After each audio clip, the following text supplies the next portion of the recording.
தென்பழனி மலை மேலே தண்டபாணி கோலத்திலே கண்குளிர கண்டு விட்டால் போதுமே என்றும் கருத்தில் உந்தன் அருள் வடிவம் தோன்றுமே.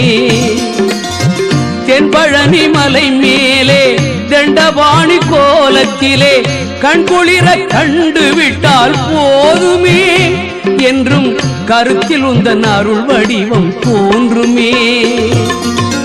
உள்ளத்திலே நீ இருக்க உன்னை நம்பி நான் இருக்க வெள்ளிமலையான் மகனே வேலையா என் வாழ்வு வளம் காண கடைக்கண் பாரையா கடைக்கண் பாரையா.